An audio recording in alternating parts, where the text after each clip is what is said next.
Hello, I'm Sarah from the International Programmes team at Toybox. I recently visited our partners in Guatemala City and I'd like to share this experience with you. This is Wendy and her colleague Antonio. They lead the outreach work for street children that Toybox supports in Guatemala City.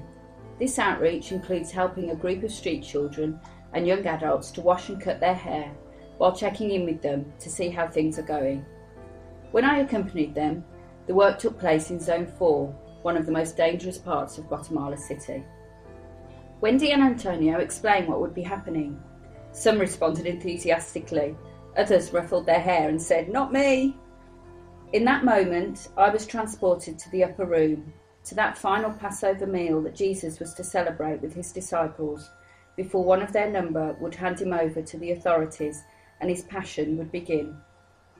I could see Jesus wrapping the towel around his waist and stooping to wash the feet of the apostles, the king becoming the servant. And then he gets to Peter, who protests at his Lord lowering himself to such a level. "Never shall you wash my feet." And Jesus answers, "If I do not wash you, you have no part with me."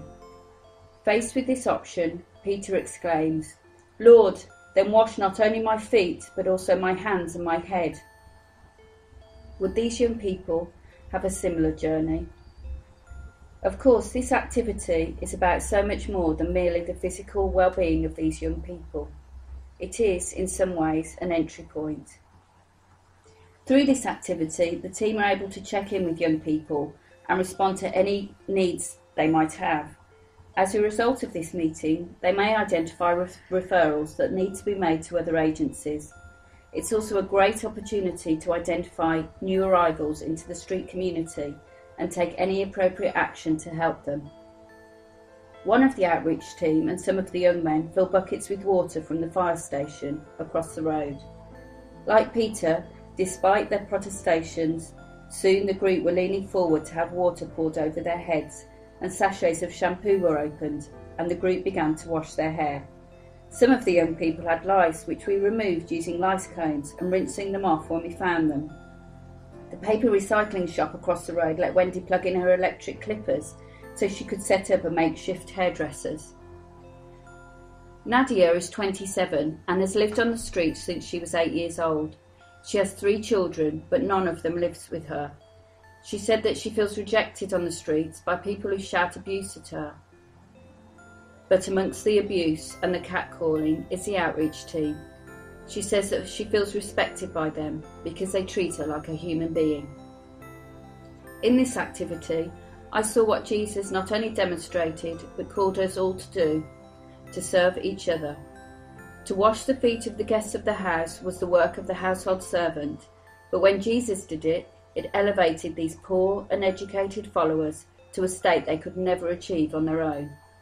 This simple act of washing and cutting the hair of these children and families on the streets of Guatemala City is an opportunity for grace. The outreach team's weekly encounter with this group of marginalised young people gives these street children respect, kindness, concern and interest. It must feel like a great moment of reprieve for them from the fear and desperation of their daily lives. Over the course of 2 or 3 hours, this group changed before my very eyes. They held their shoulders a little higher, they checked their hair out in rearview mirrors of parked cars, and laughed together with their arms wrapped around each other about how clean they all looked. It is a powerful combination of receiving respect and beginning to respect themselves.